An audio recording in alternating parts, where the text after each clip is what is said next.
Kanchipuram వకుడా silks నాణ్యత మా ప్రాధాన్యత. మదీనాగూడ, మియాపూర్, హైదరాబాద్ లో త్వరలో శుభారంభం. Indian skill force is contributing so much to the American economy. ఇప్పటివరకు మనం వెళ్ళిన అమీర్పేట్ బ్యాచ్ ఏవైతే ఉందో మోస్ట్ ఆఫ్ ద పీపుల్ వాళ్ళందరూ కూడా కొంచెం వాళ్ళ ఆశయం నీళ్లు పోసుకోవాలి. ట్రంప్కి అంత మొండిగా డెసిషన్స్ తీసుకున్నా చైనాతో వెరీ క్లియర్ కామర్స్ ఇష్యూ ఉంది. చైనా అంత అడమెంట్ గా why is like India not able to stand? మన ఇండస్ట్రీ అంతా కూడా విదేశీ ఇండస్ట్రీ. ట్రంప్ పెట్టిన రిఫార్మ్స్ ఎవరికి ఉపయోగకరంగా లేవు. మన తెలుగు వాళ్ళ సక్సెస్ ఏంటి తెలుసా? Pushpa 2 collections, Baahubali 2 collections, Baahubali 1 collections, దాని గురించి చర్చించుకోవడం మన సక్సెస్. స్టాండర్డ్ ఆఫ్ లివింగ్ ని క్వశ్చన్ చేయొద్దు కదా. నువ్వు వెళ్ళిపోమంటే వెళ్ళిపోయే స్థితిలో ఉన్నాం మనం ఉన్నాం కదా.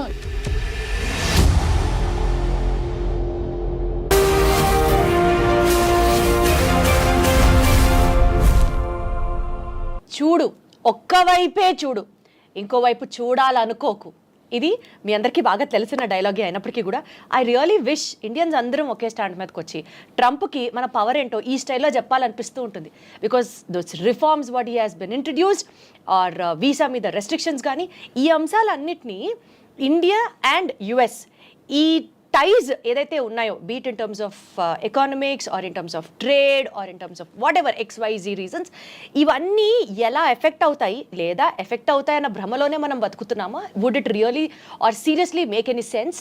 ఈ టాపిక్స్ గురించి మాట్లాడడానికి let me introduce the guest to you first. ఈ సబ్జెక్ట్ ఆ సబ్జెక్ట్ అని కాదు. Be it about mutual funds, he's there. Beat about investments, he's always there. And beat about geopolitics, he says tana kante best inkokal leru ani, and absolutely is what I also feel. Let me take the privilege to invite our guest for the show today, Anil AKV garu unnaru. Hello Anil garu. Hi ma'am. Ela unnaru? I am good. అసలు జియోపాలిటిక్స్లో మీకున్నటువంటి ఏమంటారు vast knowledge is like I'm totally flat for it sir. అది మీరు travel చేసిన విధానం కావచ్చు, మీరు వర్క్ చేసినటువంటి మీ పాస్ట్ ప్రయర్ వర్క్ ఎక్స్పీరియన్స్ వల్ల కావచ్చు, వాట్ ఎవర్. బట్ ఈ టాపిక్స్ గురించి డిస్కస్ చేయడానికి నాకు మీరే పర్ఫెక్ట్, మీతోనే కరెక్ట్ అని అనిపించింది. And that's the reason we have been talking now. So sir, Indian skill force is contributing so much to the American economy. Absolutely. ఈ నేపథ్యంలో restrictions on visa, H1B reforms, Trump రీసెంట్గా introduce చేసినటువంటి వీటి దృష్ట్యా how are it going to be affected? What would you have to say about it? It is very positive, the visa restrictions or Trump new immigration policy regimes, all are positive for Trump only. Yes. So he wanted to take the best quality from India. అతనికి మన దగ్గర నుంచి best క్వాలిటీని తీసుకొని వెళ్ళే ఉద్దేశం ఉంది. So ఇప్పటివరకు మనం వెళ్ళిన అమీర్పేట్ బ్యాచ్ ఏవైతే ఉందో మోస్ట్ ఆఫ్ ద పీపుల్ వాళ్ళందరూ కూడా కొంచెం వాళ్ళ ఆశయం నీళ్లు పోసుకోవాలి. So he's now very clear that he want the quality immigrations. ఒకటి. రెండోది, ట్రంప్ హిమ్సెల్ఫ్ ఈజ్ చాలా బిజినెస్ మ్యాన్, బిజినెస్ పర్స్పెక్టివ్ ఇవన్నీ ఈ దృష్టికోణంతో చూడడం మానేస్తే you find Trump is a very clear statesman. He's a very clear nationalist. Correct. And he's a man who is looking at from his internal security perspective. Absolutely. So atanu రాగానే చేసింది pentagon ని strong చేసుకున్నాడు, CAA ని strong చేసుకున్నాడు, వాళ్ళ deep state ని strong చేసుకున్నాడు. He is now putting lot of tariffs across the globe.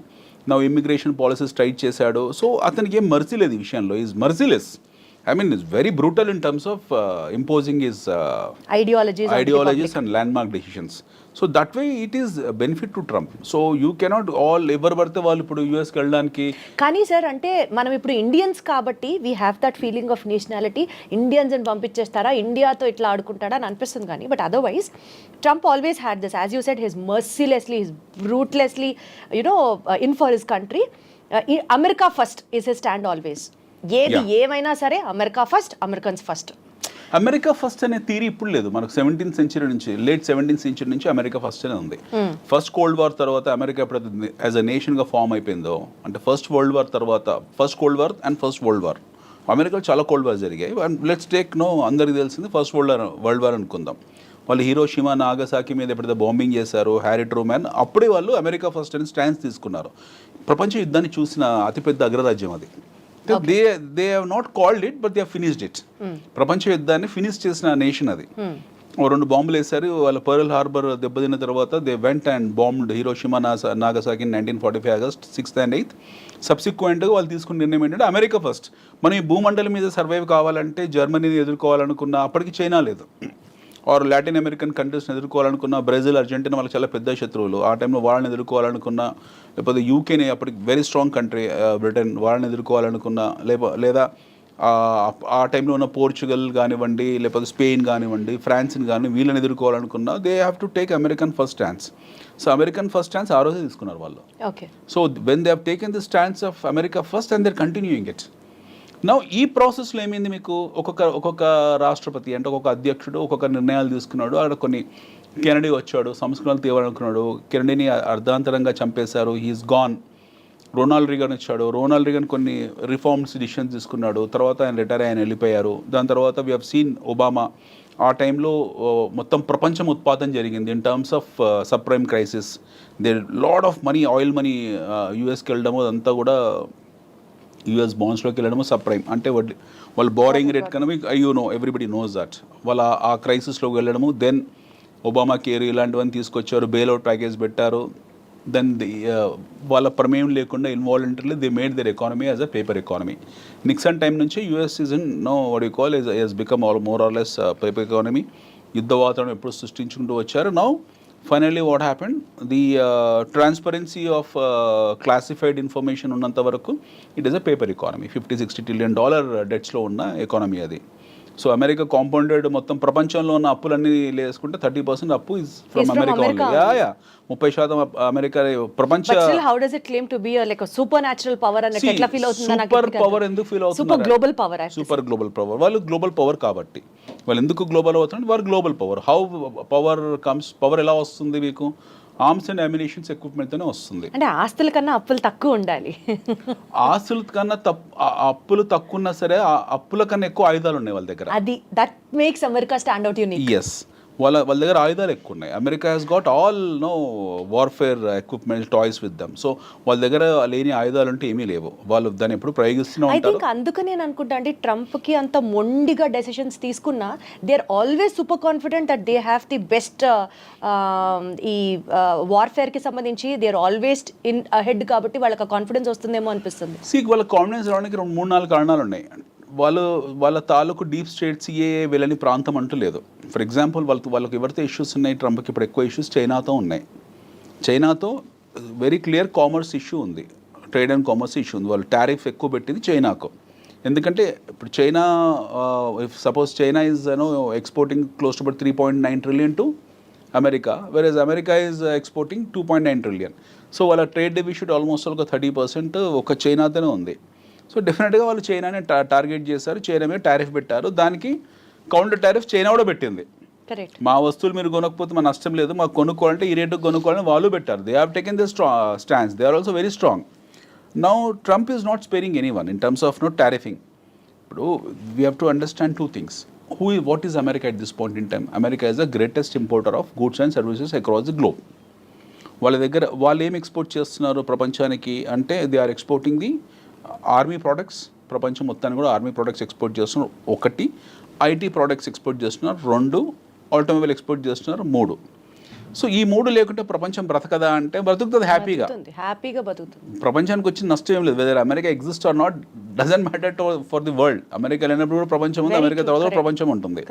So ఈ తాలూకు థాట్ సెట్ని వీళ్ళు సెట్ చేసుకున్నారు. ఈ థాట్ ప్రాసెస్ వీళ్ళకి అర్థమైపోయింది. Trump and is earlier regime the understood. Now globe is becoming nowhere, what you call dependent on us. They are becoming independent. China has become independent. India upcoming emerging కాబట్టి మనకి పెద్ద issue లేదు ఇండియాతో. But whereas Europe self సఫిషియెంట్గా ఉన్నారు. అన్ని దేశాలకు domestic consumption story ఉంది, మేము ఎక్కువ ఇంపోర్ట్ చేసుకుంటున్నాము అన్న థాట్లో ఆల్రెడీ వాళ్ళు ఉన్నారు. Now Trump has given whistle blow to entire US nation. Make America great అనేది. మేక్ అమెరికా గ్రేట్ అనే స్టాన్స్ అంటే ఏంటి? America has lost its greatness and Trump himself is appealing to the world that మేము ఒకప్పుడు చాలా గొప్ప వాళ్ళము, మా గ్లోరీ పోగొట్టుకున్నాం, మళ్ళీ మా దేశాన్ని మా దేశాన్ని పునర్నిర్మించుకుంటున్నాము. ఈ ప్రాసెస్లో మేము చాలా స్ట్రాంగ్గా ఉంటాము, మేము దిగుమతి సుంకాలు విధిస్తాము, ప్రపంచంలో ఎవడేమి వస్తువుని మాకు పంపించినా సరే we're going to tariff them అని చెప్పాడు. వాళ్ళ సిస్టర్ కంట్రీ అయిన కెనడాని కూడా వాళ్ళు they did not spare. Okay, నిన్నగాక మొన్న 3-4 days బ్యాక్ ట్రంప్ ఇది వచ్చింది, ఏది ఒక ట్వీట్ వచ్చింది. So I make sure, I mean వాళ్ళు ఏ స్థాయికి వెళ్ళిపోతున్నారు, వాళ్ళ మైండ్ సెట్ ఎలా ఉంది. Trump let's keep Trump there are two perspectives. Trump as a president, ఆయన ఒక స్టేట్స్మ్యాన్, ప్రెసిడెంట్, అగ్రరాజ్యానికి ఆయన రాష్ట్రపతి, అది పక్కన దేశ అధ్యక్షుడు పక్కన పెడతాం. ట్రంప్ యాజ్ ఇండివిజువల్ ఇప్పుడు మాట్లాడుకుందాం మనం. ఒక అమెచ్యూర్ ఇండివిజువల్గానే మాట్లాడుకుందాం. అతను ఒక పెంకితనం, టెంపరితనం లేదా ఒక అల్లరితనం ఇవన్నీ ఆయన ట్వీట్స్ ద్వారా ఆయన చెప్పుకుంటాడు. మొన్న ఒక 4 days బ్యాక్ చెప్పాడు, రెసిషన్ పరిస్థితి ఏంటనంటే America may not escape from recession, మనం రెసిషన్లోకి వెళ్తాం మేము అన్నాడు. అదే రోజు రాత్రి వాళ్ళకి $4 trillion మార్కెట్ క్యాపిటలైజేషన్ వైపౌట్ అయిపోయింది. They loss 4%, 5%. సో ట్రంప్ ఎవరికి ఏం ప్రత్యక్షంగా డ్యామేజ్ చేయాల్సిన అవసరం లేదు, ఆయన నోరు చాలు. సెల్ఫ్ గోల్స్ వేసుకుంటుంటాడు. సెల్ఫ్ గోల్స్, ఆయన నోరు చాలు. ఇది ఇస్ అ బిగ్ టైమ్. ఆయన నోరు ఒక పెద్ద లౌడ్ స్పీకర్ అనమాట. ఆయన ఇచ్చే స్టేట్మెంట్లు చాలు which will damage their own economy. మన $4 trillion వైపౌట్ అయింది అలా మార్కెట్లో. ఎవరు డ్యామేజ్ అయ్యారు? ఆయన best friend Elon Musk damage అయ్యాడు. నేను తెల్లారో చెప్పాడు, నో అదేం సమస్య లేదు, వీఆర్ వెరీ స్ట్రాంగ్, అమెరికాలో రెసిషన్ ఏం లేదు. మళ్ళీ చెప్పాడు, మళ్ళీ కొద్దిగా రికవర్ అయింది. బట్ ఇనీషియల్గా పబ్లిక్ మొదటి మాట డిఫెన్స్ కాకుండా మొదటిసారి ఇచ్చిన స్టేట్మెంట్ని జనాలు పట్టుకుంటారు. అదే మాట పట్టుకున్నారు. So it's very clear that make America great again, which means America lost its greatness. First, America is no more a glorified country what it was been projecting some time back కాదు. రెండోది, వాళ్ళ దాంట్లో recession ఉంది అని సాక్షాత్తు రాష్ట్రపతి ఒప్పుకున్నాడు, అధ్యక్షుడు ఒప్పుకున్నాడు. And the fact of life is America is in recession. ఇది ఎవరు ఒప్పుకున్నా ఒప్పుకోకపోయినా సగటు తెలుగు వాళ్ళు ఎవరైతే ఉంటారో అమెరికాలో వాళ్ళు ఒప్పుకోరు. మన స్నేహితులు కానీ బంధువులు కానీ లేదు, అమెరికన్స్ ఒప్పుకుంటారు. అక్కడ నేటివ్ అమెరికన్స్ బౌండ్ బాటమ్ ఎవరైతే ఉన్నారో వాళ్ళ పెడిగ్రీ వాళ్ళు ఒప్పుకుంటారు వీఆర్ ఇన్ రెసిషన్ అని. బట్ మన తెలుగు వాళ్ళు last 15-20 years. One thing what మీరు చెప్పిన దాని ప్రకారం నాకు అర్థమయ్యేది ఏంటంటే, make America great or America first అన్న స్లోగన్కి ఇంకా వాళ్ళే చెప్పుకోవాలి తప్ప ఆ మాట, it is nowhere first or need not to be so great to us to really take inspiration from America. అమెరికాలో $87 తీసి పక్కన పెడితే what is America for us? Absolutely. $87 తీసి so much of skill force is moving from India and supporting America. Absolutely. ఇప్పుడు India నుంచి మనకు ఎందుకు వెళ్తున్నామంటే మన దగ్గర అవకాశాలు లేకపోవడము, ఉన్నాయా లేవా విషయం పక్కన పెడితే $87 ఉంది ఒక డాలర్. గతంలో వెళ్ళిన వాళ్ళందరూ 40-45లో 30-35లో వెళ్ళారు. అప్పుడు కూడా ఈవెన్ 20 years బ్యాక్ కూడా మేము ఇట్ వాస్ 22-23 ఉన్నప్పుడు వెళ్ళిన వాళ్ళందరికీ కూడా డాలర్ చూసే వెళ్ళారు. వీళ్ళకి ఏం ఎమోషనల్ అటాచ్మెంట్ కాదు, అక్కడ డబ్బులు ఎక్కువసమే వెళ్ళారు. ఉద్యోగరీత్యా why churn will happen, why job hopping will happen. నేను ఒక జాబ్ చేస్తున్నాను, నేను ఉద్యోగం మారాను, ఎందుకు మారాను? నాకు ఎక్కువ జీతం ఇస్తే మారుతాను. నాకు నా పోస్టింగ్ ఏ అస్సాంలోనో బెంగాల్లోనో ఏ గుజరాత్లోనో ఇస్తే వెళ్ళకుండా ఉంటానా? I will go and work there because I'm paid high. Similarly ఇక్కడ ఉన్న టాలెంట్ ఎవరైతే ఉన్నారో వాళ్ళకి ఎక్కువ జీతాలు వస్తున్నాయి. అక్కడ ఆ ఎక్కువ జీతాలకు వెళ్ళారు.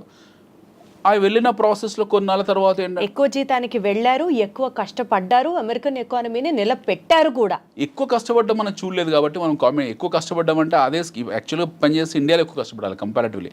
హైర్ అండ్ ఫైర్ ఎక్కువ ఇండియాలో ఉంటుంది, ఎక్కువ గొడ్డు చాకిరి మన దగ్గరే ఉంటుంది. మీరు బెంగళూరు ఐటీ సెక్టర్స్ చూస్తే మనకు అమెరికన్ కంపెనీస్లో, అమెరికాలో పనిచేసే కంపెనీస్లో ఉన్నన్ని ఫెసిలిటీస్ ఇండియాలో ఏమీ లేవు కంపారిటివ్లీ. అమెరికన్ కంపెనీస్లో అక్కడ ఆన్షోర్లో పనిచేసే వాళ్ళు ఎవరుతున్నారో they have fantastic life style.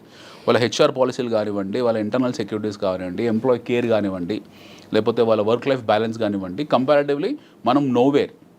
Okay, మన దగ్గర వారానికి 90 గంటలు పనిచేయాలని నారాయణమూర్తి అంటాడు, 100 గంటలు పనిచేయాలని ఇంకోడో అంటాడు. Okay, this shows their immaturity. మన ఇమ్మెచ్యూరిటీ ఇక్కడ చూయించుకుంటాం. మన సీఈఓలు ఎక్కడో కూర్చుంటాడు, హాలిడేస్లో వాడు భార్య పిల్లలతో ఉంటాడు, ఇక్కడ మెసేజ్ పెడతాడు we have to work for 100 hours in a week అని చెప్పి. So this is our immaturity. You find this in American companies? No, they are extremely matured. Okay, so వీళ్ళు వెళ్ళే వాళ్ళు ఒక హైయెస్ట్ శాలరీ అనే కాదు, మంచి వర్క్ లైఫ్ బ్యాలెన్స్ ఉంటుంది, మంచి ఎన్విరాన్మెంట్ ఉంది, మంచి ఎకాలజీ ఉంది, మంచి మీకు ఎమిషన్ ఉండదు, గుడ్ లైఫ్ ఉంది. ఇవన్నీ రకరకాల కారణాలు ఉన్నాయి అక్కడ. They are peace of mind comparatively ఉంది. They are stable there. అక్కడ వెళ్ళారు, కష్టపడ్డారు, సంపాదించుకున్నారు. ఒక జనరేషన్, సెకండ్ జనరేషన్, ఇప్పుడు మన వాళ్ళు ఐటీ వాళ్ళు Y2K తర్వాత ఇప్పుడు సెకండ్ జనరేషన్ రన్ అవుతుంది. They are happily settled there. So more or less there are American citizens. వాళ్ళు భారతదేశాన్ని పెళ్లి పేరెంటల్కి వచ్చి వెళ్ళినా సరే వాడికి ఇక్కడ ఎమోషనల్ అటాచ్మెంట్ అంత గొప్పగా ఏమి ఉండదు. ఉండొచ్చు. Most of our Telugu people have affinity towards their political agenda కాబట్టి ఉండొచ్చు. బట్ అదర్వైజ్ అంత ఏమి ఉండదు. They are more or less like American citizens. ఇప్పుడు కొత్తగా వెళ్ళే ఏదైతుందో చీప్ లేబర్ ఏదైతుందో, ఈ ఎగుమతి అవుతున్న చీప్ లేబర్ ఏదైతుందో, ఇందులో కొన్ని చెక్ పాయింట్స్ పెట్టారు, కొన్ని బ్యారికేడ్స్ పెట్టారు. The now is very clear. ఎవడు పడితే వాడు ఇన్ఫిల్టర్ అవ్వడం కుదరదు. యాక్చువల్లీ మంచి విషయమే. ఫిల్టర్స్ పాయింట్స్ పెట్టి ఎక్కడికక్కడ ఎవరు ఎలిజిబుల్లో, ఎవరు వెళ్ళాలనుకుంటున్నారో వాళ్ళని మాత్రమే పంపించడం వరకు ఇట్ ఈస్ అప్రిషియబుల్. కానీ ఇందాక మీరు మాట్లాడుతూ టారిఫ్ గురించి ఒక మాట మాట్లాడారు. China has been very adamant stating that మేము ఇంతే, if you want to buy anything from us you can, if not లేదు. But we Indians, despite of exporting so much to US and despite of giving US also so much of market, మనం కూడా వాళ్ళ నుంచి తీసుకుంటూ having those economic ties and all, China అంత అడమెంట్గా why is like India not able to stand? China is more or less at par with America in terms of their military capabilities. I wish India also could rise to that standard. India, we wish India could rise, but it may take another 100 years. మనం let us be very practical. ఆ టైంకి వాళ్ళు మనకన్నా ఇంకో 100 ఏళ్ళు ముందు ఉంటారు. Okay, మన జర్నీ స్టార్ట్ అయిందే 1991 తర్వాత, ఆఫ్టర్ న్యూ ఎకనామిక్ రిఫార్మ్స్ తర్వాత. We started a journey after 1991. Thanks to our former prime minister Bharat Ratna Shri P V Narasimha Rao garu. ఆయన పెట్టిన భిక్ష మనకు. At least we're sitting in this room and seeing this cameras and all. 1991 కన్నా ముందు మన పేరెంట్స్ ఎవరైతే ఉన్నారో వాళ్ళకి ఈ కెమెరాస్ తెలియదు, ఈ లైఫ్ స్టైల్ తెలియదు. Whereas in America and all this place are far ahead from us. 1991 కన్నా ముందు మన దేశంలో ఏముండదు, వంచి కొట్టే చేతకు ఉండదు. Bikes, I think you must be a kid that point in time. Even I was a kid. అప్పుడు ఏముండేది మన కళ్ళ ముందు? బజాజ్ చేతకు ఉండేది. స్టార్ట్ అయ్యేది కదా, దాన్ని బెండ్ చేసి వంచి దాన్ని స్టార్ట్ చేయాలి. రాజుత్ ఉండేది, మోకాలు దెబ్బలు తగిలేవన్నీ కూడా. ఈ జీవితం అది. లైసెన్స్ రాజు ఉండేది, మనకి ఎవడు పర్మిషన్లు ఇచ్చేవాడు కాదు. ఇది ఇండస్ట్రీ పెట్టుకోవాలన్నా సరే, ఇలాంటి స్టూడియో పెట్టాలన్నా సరే లైసెన్స్ రాజుకే వెళ్ళాలి. So we're in pathetic primitive conditions. ఒక మాట అట్లీస్ట్ అండి, మీరు చెప్పినట్లు పెథటిక్ కండిషన్ నుంచి సెల్ఫ్ సస్టైనబుల్ కండిషన్ కి ఎదుగుతున్నాం అనుకుందాం కాసేపు. ఈ టారిఫ్ తగ్గించడం అనేది, డూ యూ ఫీల్ తగ్గిస్తే no doubt US will be happy?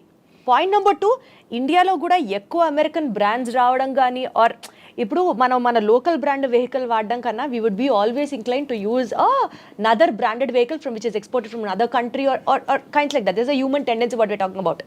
ఈ నేపథ్యంలో penetration of more brands into the Indian market because tariffs తగ్గించడం వల్ల, do you see win-win situation there, or India is definitely going to lose money if you reduce the tariff? No, see, I'll tell you, after 1991 what happened. Indigenous గా మనకి ఎంత industry ఉంది, మన industry చాలా చిన్నది.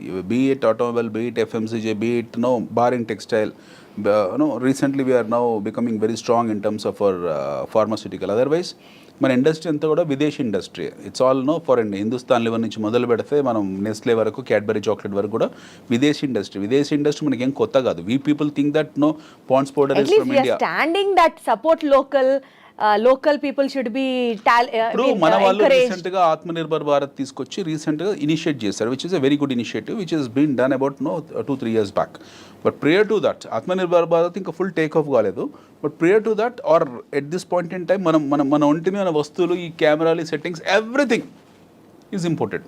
Okay, మన దగ్గర manufacture చేస్తున్నారో లేకపోతే మనం ఇంపోర్ట్ చేసుకుంటున్న విషయం పక్కన పెట్టండి. మన ఇంట్లో ఉన్న ప్రతి వస్తువు చైనాదే. మనం ఎక్కడ మన ఇండిజినియస్ ఇండస్ట్రీ ప్రొడక్టివిటీ పెంచాలంటున్నారు మీరు? ప్రొడక్టివిటీ అని కాదండి, we cannot compare ourselves with China or with America. We're primitive. మనం ఈ ఫ్యాక్ట్ని అర్థం చేసుకోవాలి. It takes lengthy time for me to explain. We're primitive. వాళ్ళతో కంపేర్ చేసుకుంటే మనం కొన్ని దశాబ్దాలు కొన్ని శతాబ్దాలు వెనుకబడి ఉన్నాం. No way comparison with. కాబట్టి మనం టారిఫ్ తగ్గిస్తూనే ఉండాలి అంటారు. మనకు దిక్కు లేదు. I'm telling you in a very blunt layman words. మనకు దిక్కు లేదు. We don't have any stands. అమెరికాని వెళ్ళి, ఇప్పుడు కెనడా ఉంది ఫర్ ఎగ్జాంపుల్. ఎస్టర్డే అప్పుడు ప్రతి ఒక్కడు వచ్చి వాడి ప్రోడక్ట్ని అమ్ముకుంటాడు, కానీ ఇంకా మనం ఎదిగేది ఎప్పుడు? 2 రోజుల క్రితము ఏం జరిగిందో చూడండి. 2 days back Trump has tweeted saying that కెనడాని టీజ్ చేస్తూ ట్వీట్ చేశాడు. ఏమని చేశాడు? We're importing your lumber, we're importing your rakes, ఏదో మాట్లాడంతా. మా దగ్గర మా దేశంలో ఎక్స్ రేటు, కోడిగుడ్ల రేటు తగ్గిపోయాయి, కోళ్ళ రేటు తగ్గిపోయాయి, కోడికల రేట్లు తగ్గిపోయాయి అని చెప్పేసి ఒక అధ్యక్షుని స్థాయిలో పెట్టాల్సిన మెసేజ్ కాదు, బట్ పెట్టాడు. ఓకే అనుకుందాం, ఆయన మెచ్యూరిటీస్ అలాగే ఉన్నాయి. Now direct is attacking A country like Canada. వాళ్ళ సావరెనిటీని అటాక్ చేశాడు ఆయన. కెనడాకి వెళ్తున్నాడు, చైనాకి వెళ్తున్నాడు, ఇండియాకి వెళ్తున్నాడు. ఇప్పుడు ఈ directly attack Canada saying that అసలు మీకు పవర్ ఏమో, ఎలక్ట్రిసిటీ ఏమో, రోడ్స్ ఏమో, ఎయిర్ స్పేస్ ఇవ్వము, nothing we will give, go and die అని మాట్లాడాడు ఆయన. మొన్న యూకే అధ్యక్షుడితో కూడా అలానే అయ్యాడు. ఇప్పుడు లేటెస్ట్గా ఇప్పుడు మనకు గొడవ ఇంతకాలము ఉక్రెయిన్ రష్యా ఉండేది. ఇప్పుడు ఉక్రెయిన్ రష్యా షిఫ్ట్ అయిపోయింది. లేటెస్ట్గా లాట్వియా ఇంకో దేశం కొత్తగా వచ్చింది పిక్చర్లోకి. ఇవి జరుగుతూనే ఉంటాయి కంటిన్యూస్గా. I'm talking about why we're so backward. ఇప్పుడు మీరు చైనాతో మనకు కంపారిజన్ ఎలా చేసుకుంటామండి? We cannot compare with China వాళ్ళ ఇండిజినియస్ ఇండస్ట్రీ అవుతుందో, వాళ్ళ కుటీర పరిశ్రమ ఏదైతుందో దాన్ని ఆర్గనైజ్ చేసుకున్నారు. ఒక 1980s we and China are at par in terms of our GDPs. చైనాది మనది సేమ్ జీడిపి. మీరు చెప్తే చాలా ఆశ్చర్యపోతారు. ఇక్కడ 1980 నుంచి 84 మధ్యలో anybody can take the statistic books, వాళ్ళు ఒక రికార్డ్స్ తీసుకోవచ్చు, క్లాసిఫైడ్ రికార్డ్స్ పెట్టుకోవచ్చు. ముందు భారతదేశం, China are at the same terms of GDP, in terms of same terms of growth rate. మన ఇద్దరికన్నా కొంచెం ఫార్వర్డ్లో ఉన్న దేశం పాకిస్తాన్. మన ఇద్దరికన్నా గ్రోత్ ఎక్కువ ఉన్న దేశం పాకిస్తాన్, వేరాజ్ చైనా భారతదేశం కంపారిటివ్లీ పాకిస్తాన్ కన్నా వెనుకబడ్డ దేశం. Today is Pakistan far behind than Bangladesh also, that's a different story. వాళ్ళ జియో పాలిటిక్స్ వేరే ఉన్నాయి. But China has at par with America ఈరోజు కావడానికి కారణం 40-50 ఏళ్ళలో ఏం చేశారు మ్యాజిక్. మళ్ళీ 1980s నుంచి ఈ 40 yearsలో వాళ్ళు చేసిన మ్యాజిక్ ఏంటి? వాళ్ళ దగ్గర అలావుద్దీన్ అద్భుత దీపం ఉందా, లేకపోతే హ్యారీ పోటర్ ఏమైనా అలాంటిది ఉందా? ఏమీ లేదు. They just organise their indigenous industry. వాళ్ళ కుటీర పరిశ్రమని ఆర్గనైజ్ చేసుకున్నారు. పని వృత్తులు ఏవైతే ఉంటాయో, వృత్తి కళలు ఏవైతే ఉంటాయో వాటిని ఆర్గనైజ్ చేసుకున్నారు. China has done a very simple thing. మన దగ్గర చేనేత పరిశ్రమ ఉంది, చైనాలో చేనేత పరిశ్రమ ఉంది. మన దగ్గర బొట్టు బిళ్ళల పరిశ్రమ ఉంది, వాళ్ళ దగ్గర బొట్టు బిళ్ళల పరిశ్రమ ఉంది. గాజుల పరిశ్రమ మన దగ్గర ఉంది, వాళ్ళ దగ్గర ఉంది. బ్యాంబూ మన దగ్గర ఉంది, వాళ్ళ దగ్గర ఉంది. What the world wants, China started They developing. made everything organized. Everything as a special economic zone. ప్రతి వ్యాపారాన్ని స్పెషల్ ఎకనామిక్ జోన్ కింద తీసుకొచ్చి పెట్టారు. వాటికి సంబంధించిన ఫెసిలిటీస్ ఏర్పాటు చేశారు. వాటి మార్కెట్ని ఐడెంటిఫై చేశారు. ఆ మార్కెట్ నీడ్స్ని దృష్టిలో పెట్టుకున్నారు. ఇక్కడ ఉత్పత్తులు తయారు చేశారు. అందరు అక్కడ ఉన్న ప్రజలందరికీ పని చేసుకోవడానికి పని కల్పించారు. అందరు వెళ్ళి పని చేయడం మొదలుపెట్టారు. ఉత్పత్తి వ్యవస్థ పెరిగింది. The production has increase. Then the started focusing on productivity. ముందు ఉత్పత్తి మీద ఫోకస్ చేశారు, తర్వాత ఉత్పాదకత ప్రొడక్టివిటీ పెంచారు. ఆ దేశంని టార్గెట్ చేశారు. ఆ దేశంకి వస్తువులు డంప్ చేయడం మొదలుపెట్టారు. సో నో వాట్ హ్యాపెండ్, అమెరికాలో ఏం జరిగింది? అమెరికాకు వెసులుబాటు చైనా ఇవ్వలేదు.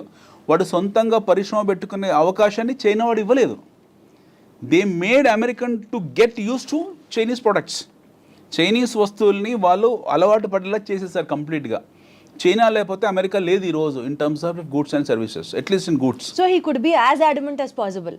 సో ఇలా వస్తువుల్ని పంపించుకుంటూ వెళ్ళారు చైనా వాళ్ళు. ప్రపంచంలో ప్రతి దేశం ఒక మార్కెట్ లాగా చూస్తారు. ఆ మార్కెట్ని మళ్ళీ క్లాసిఫై చేశారు. ఫర్ ఎగ్జాంపుల్ మన దేశం ఉంది. మన దేశం అనేది చైనాకు ఒక మార్కెట్. మళ్ళీ దీన్ని క్లాసిఫై చేసుకుంటారు. దీన్ని క్లాసిఫై చేశారు. హైదరాబాద్ మార్కెట్కి ఏం కావాలి? మాంజాలు కావాలి. కైట్స్ ఫెస్టివల్ జనవరిలో పతంగుల పండుగ వస్తుంది, మాంజాలు కావాలి. So they started supplying manja stores. Totally get you. So గాలిపటాలు కావాలి. దే స్టార్టెడ్ సప్లైయింగ్ గాలిపటాలు. ప్రపంచానికి ఏది అవసరమో దే స్టార్టెడ్. ఏది అవసరం కాదు, they went to very micro level వెళ్ళి అక్కడ నీడ్స్ని గుర్తించి ఆ నీడ్స్ని వాళ్ళే తయారు చేస్తారు. మన దగ్గర మనం పెట్టుకునే పోస్టిట్లు వాడే తయారు చేస్తారు. మన గాజులు వాడే చేస్తున్నాడు, ఇంట్లో మగ్స్ వాడే చేస్తున్నాడు. మన యుటెన్సిల్స్ మొత్తం చైనా వస్తువులే కదా. మన ఫోన్కు ఉన్న కవర్ కూడా చైనాదే కదా. ఫోన్ మీద పెట్టే కవర్ కూడా చైనాదే. So they are identifying the market, they are identifying the needs, they are creating new needs. ఉన్న అవసరాలే కాదు, కొత్త అవసరాలు సృష్టించి దాన్ని మార్కెట్గా తయారు చేసి ఉత్పత్తి వ్యవస్థను పెంచుకొని, ఉత్పాదకను పెంచుకొని ఆ వస్తువులను ఆ దేశంలో డంప్ కొడుతున్నారు వాళ్ళు. So now what happen to Americans ఈరోజు కొత్తగా సంస్థలు పెట్టేసి 10 ఏళ్ళు 15 ఏళ్ళు. Now Trump is saying that no, you need to put your factories in our country so that we will give reservations for you in terms of tariffs. ఎవరైనా సరే మాకు ఉత్పత్తి ఆ వస్తువులు మాకు ఎగుమతి చేసేవాళ్ళు మీరు వచ్చి మా దగ్గర సంస్థలు పెట్టుకోండి అని చెప్తున్నాడు. కరెక్ట్. ఇప్పుడు వాడు వెళ్ళి చైనా వాడు సపోజ్ చైనా వాడు దోమల బ్యాట్లు ఉంది. వాడు వెళ్ళి అమెరికాకి వెళ్ళి చైనా దోమల బ్యాట్ల కంపెనీ పెట్టి దాని ఉత్పత్తి తయారై ప్రొడక్షన్ బయటకు వచ్చి మార్కెట్లో కన్జ్యూమ్ చేసుకునే టైంకు ట్రంప్ పదవి కాలం ముగిసిపోతుంది 4 ఏళ్ళు. తర్వాత కొత్తోడు వస్తాడు administration. Somebody new person will come, he will say some new thing. లేదు మాకు అవసరం లేదు, మీరందరూ ఇన్ఫిల్ట్రేట్ అయిపోయారు మా దేశంలో, విదేశీయులు వచ్చారు, చైనా టౌన్ అయిపోయింది, ఇండియా టౌన్ అయిపోయింది, వియత్నాం టౌన్ అయిపోయింది, we don't want just get out from our country అనేది అనుకోండి, మళ్ళీ రిజిమ్ మారుతుంది, మళ్ళీ వాళ్ళ స్టాండ్స్ మారుతుంది. సో ఇట్ ఈస్ వాళ్ళ పరిస్థితి ఏంటో వాళ్ళకి అర్థం కావట్లేదు. సో వాళ్ళ పరిస్థితి ఏంటో వాళ్ళకి అర్థం కానప్పుడు మనం ఇందాక అనుకున్న America great, okay America first. అంటే why is India still not able to reduce that? అంటే మీరు ఇంతలోనే కొనాలి అని చెప్పే అంత స్టాండ్ కి ఇండియా ఎందుకు వెళ్ళట్లేదు? నాకు అర్థమైంది మీరు చెప్పి. మనకు లేదు అక్కడ. మనం ఏం సప్లై చేస్తాం యూఎస్కో? We only supply 2 things. One is IT exports ఉన్నాయి మన దేశం నుంచి. నాకు టోటల్ గా మీరు చెప్పేది అర్థమైంది కదా. మన వైపు నుంచి వాళ్ళకి ఎక్స్పోర్ట్స్ ఏం మనకి చాలా తక్కువ, 40-50-60 బిలియన్స్ ఎంతో. మనం కూడా చైనా లాగా వరల్డ్ మార్కెట్ ని కాంకర్ చేసిన రోజు వీ కెన్ ఆల్సో బి మనలాగా మనం చైనా లాగా వరల్డ్ కాంకర్ ని మార్కెట్ చేయాలంటే ప్రతిదాన్ని పరిశ్రమగా we have to get them, we have to understand everything is a industry. ప్రతిది ఇండస్ట్రీని ప్రతిదాని ఇండస్ట్రీలా గుర్తించాలి. ఆ ఇండస్ట్రీని గుర్తించిన ఇండస్ట్రీని వాళ్ళకు షాప్స్ ఇవ్వాలి, ఎకనామిక్ జోన్స్ పెట్టాలి, అందులో పొలిటికల్ ఇంటర్ఫరెన్స్ ఉండకూడదు, రెడ్ టేపిజం ఉండకూడదు, కఠినమైన చట్టాలు ఉండాలి, ఉత్పత్తి వ్యవస్థకు కావాల్సిన అన్ని వనరులు ఇవ్వాలి, ప్రజలను అందులో భాగస్వామ్యం చేయాలి.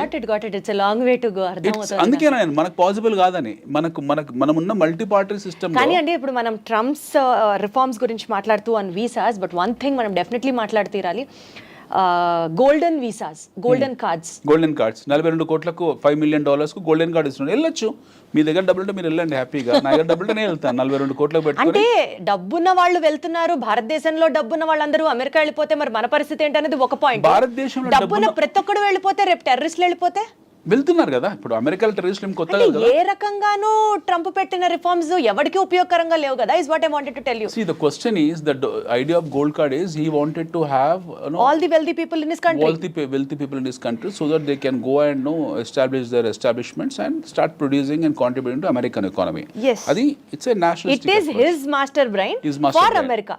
బట్ నో ఇన్ఫిల్ట్రేషను మీరు లేకపోతే టెర్రరిజం ఇన్ఫిల్ట్రేషన్ అనేది మనం కంట్రోల్ చేయలేము.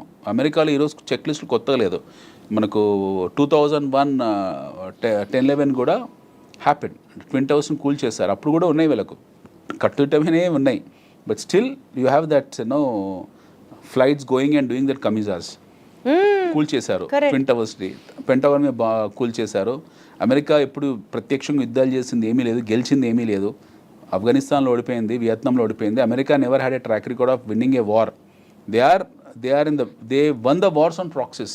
వాళ్ళు డైరెక్ట్గా వెళ్ళి యుద్ధాలు చేసిన ట్రాక్ రికార్డ్ వాళ్ళకి ఏమీ లేదు. At least we have an experience in fighting the wars. But America doesn't have. They are involved in to proxy wars, they are involved in to fire fights. ఒక మెషినరీ లాగా వెళ్ళి యుద్ధాలు చేయడం తప్పిస్తే, చిన్న చిన్న గ్రూప్స్తో తప్పిస్తే వాళ్ళు డైరెక్ట్గా ఇప్పుడు రష్యా ఉక్రెయిన్ యుద్ధం జరుగుతుంది, అలాంటి యుద్ధం ఇప్పుడు చేసింది America. They have not never done that war. They do only proxy war. వాళ్ళ దగ్గర చాలా ఆయుధాలు ఉన్నాయి, అది చూపించుకుంటూ బతికేస్తున్నారు. అవి చూయించుకుంటూ వాళ్ళు ఆ చిన్న చిన్న దేశాలని, పెద్ద దేశాలు, వాళ్ళని వీళ్ళని ట్రేడ్ అని, కామర్స్ అని చెప్పి చేసుకుంటూ వెళ్తున్నారు. సో ఈ స్టాన్స్ ఆఫ్ బీయింగ్ అగ్రరాజ్యం ఆర్ ఈ stance of being a number 1 country in the world will not last long. బహుశా ఈ ట్రంప్ అడ్మినిస్ట్రేషన్ తోటి America will lose its sheen. They are already in recession. Okay, ఇది మనం ట్రంప్ను తప్పుపట్టడానికి లేదు, లేకపోతే బైడెన్ తప్పుపట్టడానికి లేదు, లేదా అంతకుముందుకున్న ఒబామాని తప్పుపట్టడం లేదు. We cannot find a fault in any of this presidents or we cannot find. ఇది ఈ టైం ప్రవాహంలో ఒక దేశము ఒక స్థాయి నుంచి ఒక స్థాయి వెళ్తుంది, ఒక జీరో స్థాయి నుంచి ఒక లాస్ట్ 200 years ప్రయాణం అమెరికాది. It's a travel of last 200 years.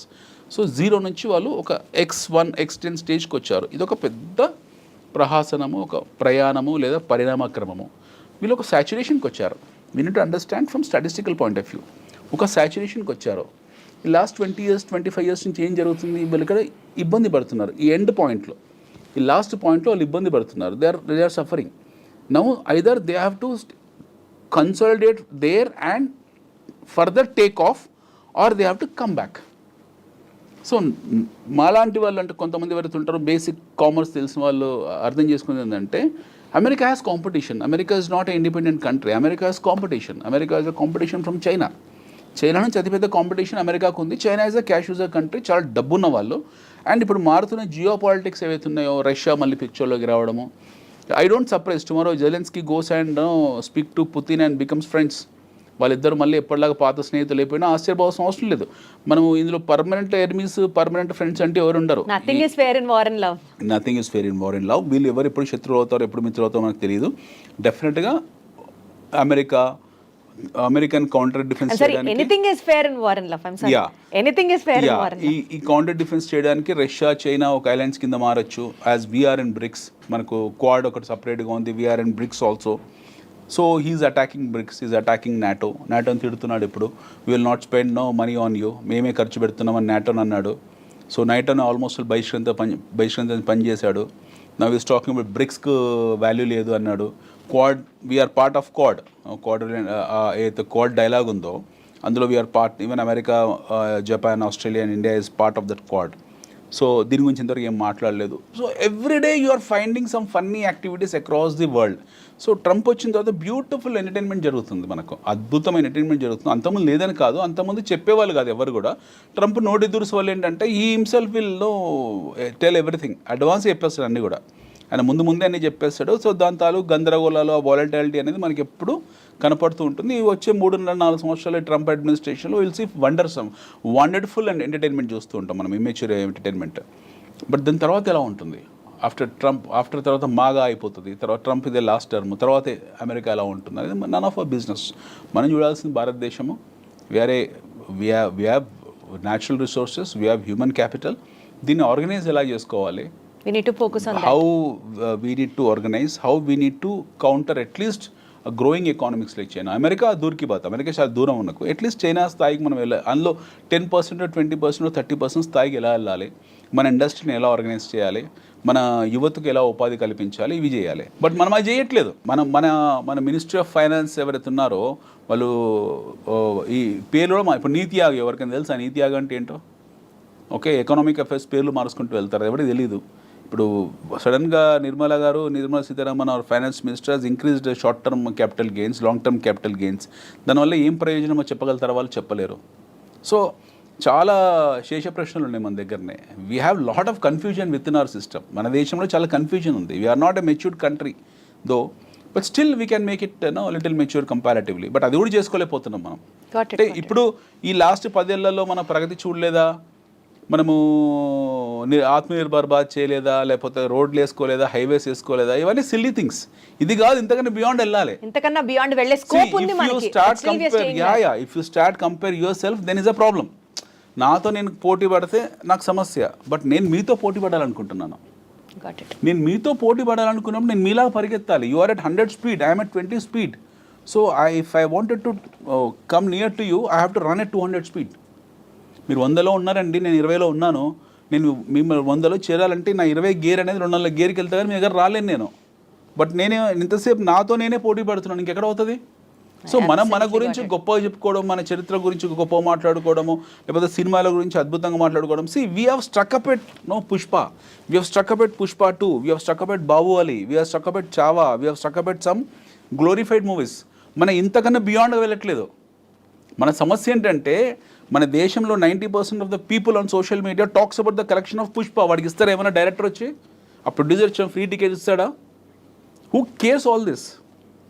మనం the problem in our country is nobody talks something beyond that. ఒక క్రియాశీలత గురించో, ఒక సృజనాత్మకత గురించో ఎవరు చర్చించాడు?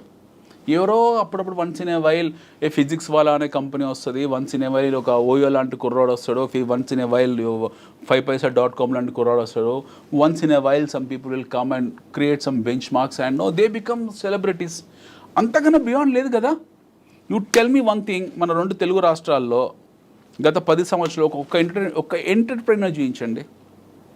బీట్ మీరు కావచ్చు, నేను కావచ్చు. తెలుగు రాష్ట్రాల్లో ఒక ఓయో లాగానో, ఒక 5paisa.com లాగానో, లేకపోతే ఒక బైజూస్ లాగానో, లేకపోతే బైజూస్ అనే still it is a successful story, or physics వాళ్ళ లాగానో అస్సలు లేకుండా లేరు. But still people have made it so big. I'm saying some benchmark అస్సలు ఉన్నారు, లేరని కాదు. I'm saying someone who has become a national figure the way I've spoken just now. ఈ స్థాయిలో జాతీయ స్థాయిలో ఒక హవా సృష్టించిన వాళ్ళు, ఒక లక్షల మందికి ఆదర్శవంతమైన వాళ్ళు ఒకరిని చెప్పండి లాస్ట్ 10 yearsలో. Let's keep political agenda side. ఎక్కడ పోతుంది మన ఎంటర్ప్రైజింగ్ స్కిల్స్? We are engaged. మన సక్సెస్ ఏంటో తెలుసా? మన తెలుగు వాళ్ళ సక్సెస్ ఏంటో తెలుసా? Pushpa 2 collections, Baahubali 2 collections, Baahubali 1 collections. దాని గురించి చర్చించుకోవడం మన సక్సెస్. దాని గురించి చర్చించుకోవడమే మన సక్సెస్. అంతగానే బియాండ్ మన సక్సెస్ లేదు. And very unfortunately nobody likes this statement. ఒక ఎంటర్ప్రైజింగ్గా కావాలంటే ఏం చేయాలి, లేకపోతే ఒక వ్యక్తి ఒక ఎంటర్ప్రైజ్గా మారాలంటే ఏం చేయాలి, ఒక మంచి ఇన్వెస్ట్మెంట్ మెథడాలజీ ఎలా సృష్టించాలి, ఎవరికి లేదు ఇంట్రెస్ట్. పీపుల్ ఆర్ లివింగ్ అంతే.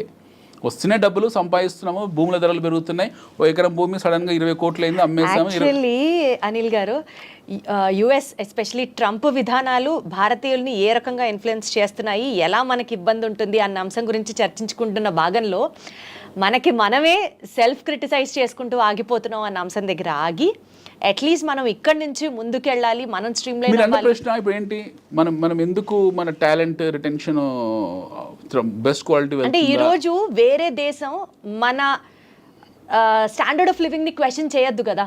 నువ్వు వెళ్ళిపోమంటే వెళ్ళిపోయే స్థితిలో ఉన్నాం మనం ఉన్నాం కదా. That's ఇప్పుడు what I'm కాళ్ళ saying. సంఖ్యలేసి పంపించాడు కదా, పంజాబ్ లో ల్యాండ్ అయ్యే 4 ఫ్లైట్స్ 1000 మందిని పంపించాడు అక్కడి నుంచి. చాలా గొప్పగా చెప్పుకున్నాడు కదా, ఒక్కొక్కడి మీద 4 లక్షల రూపాయలు ఖర్చు పెట్టి మరి తిరిగి పంపించాను, అతి సుఖాలతో ఇచ్చి పంపించాను అని చెప్పాడు. ప్రాబ్లమ్ ఈజ్ అక్కడే కదా మన సమస్య. మనం ఎవరు మాట్లాడలేకపోయాము.